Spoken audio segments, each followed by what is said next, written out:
的云朵，请卷入我心房紧锁。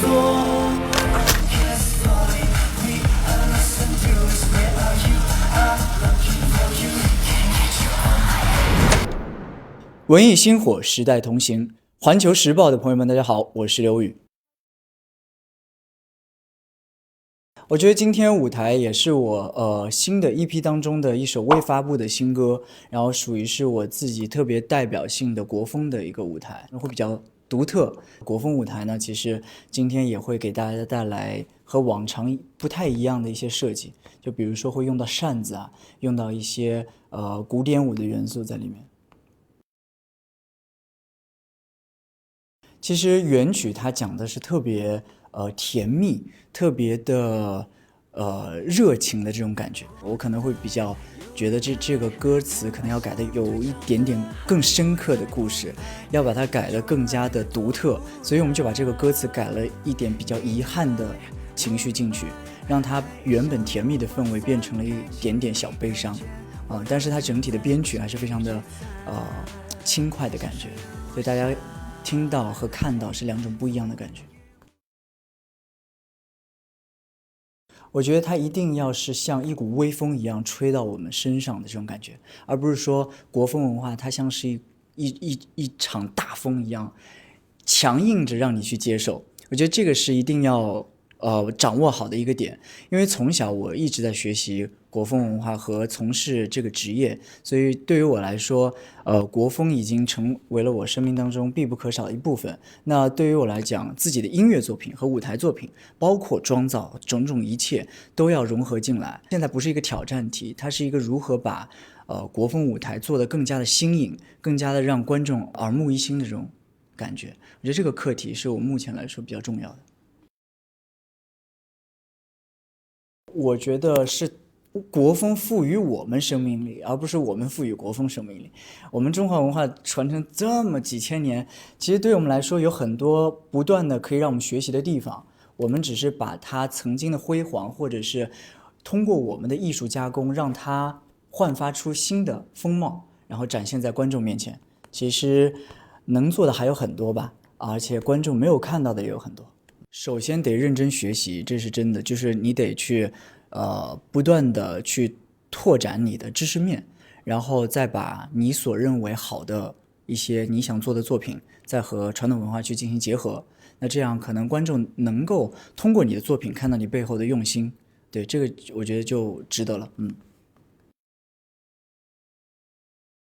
这一次在我的 EP 当中有很多歌都是有戏曲的唱腔的部分的，这个是之前不太有尝试。之前比如说有尝试这个花旦的唱腔，但这次融入了老生的唱腔，老生唱腔和花旦唱腔、青衣唱腔来回的横跳，是一个唱法上特别难实现的一个难题。就我录一次音，然后就要哑差不多1个月吧，因为不太会用那个发声。专业的老师都是从小那10几年、20几年这样学下来的，但是我们就上来就得录那可能就会用到自己的不太科学的发声方式。我请到了很多优秀的艺术家老师来帮我去指导我的戏曲的唱腔，但我觉得最后完成的还蛮不错的。对于现场演唱来说是个难题，但也同样对自己是一次很大的成长。其实这次选了3卷式，也是希望观众能够听到这张 EP 有3种不同的情绪，然后里面表达的一些包括对于传统文化的见解也都是不一样的，里面还融入我们当地的黄梅戏然后也讲的是天仙配嘛，也是一个经典唱段，所以再到后来的未央，然后王宝钏和这个薛平贵的故事，包括再到后面的一些江南水乡的表达，其实种种都在涵盖着我们所有中华文化上下5000年的这种多样性和包罗万象的可能。我觉得能够把我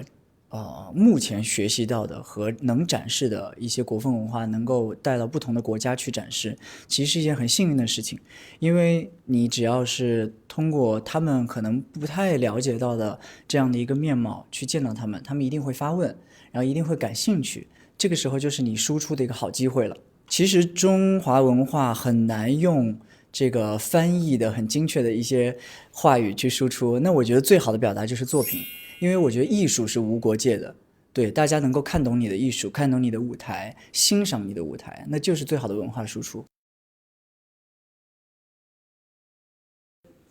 其实从学生到现在的歌手，再到舞者，又可能到演员，其实每一次改变和前进都对我来说像是对自己身份的一种扩展。那通过这种不断的扩展，能够让我对于国风文化的理解会更深。所以我个人认为还没有到传承这个阶段吧，更多的是传播不断的去传播，一定会有人在这条路上和你一起行走，然后期待未来会有越来越多的人，让我在这条路上有更多的伙伴，让我们在这个不同的舞台上可以看到更多优秀的国风的作品。心境上感觉，面对作品会更加的打开就会把自己想做的很多的想法，不断的去加在这个作品当中。可能以前收到一个命题，会完全按照他给的要求来做，但现在有自己想法之后呢，会结合不断去刷新自己能够在舞台上完成的不一样的状态啊。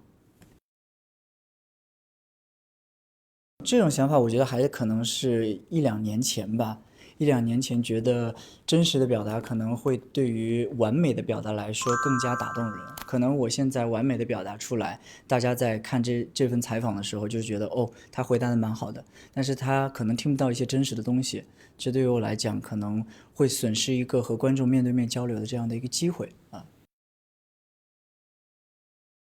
其实吧，我们这个职业，最近也有很多人都在度假旅游，说明大家其实到了这个阶段，已经感觉到压力蛮大的了。所以也是希望大家能够在工作的时候找到一个平衡点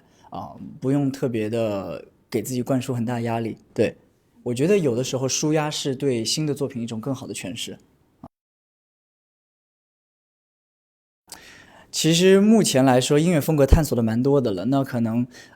比如说什么情歌啊、国风啊都有探索。那可能是在舞台表达上，我希望有一个更强烈的反差感。对，希望大家可以让我和让观众看到更不一样的自己。我也是希望可以和大家一起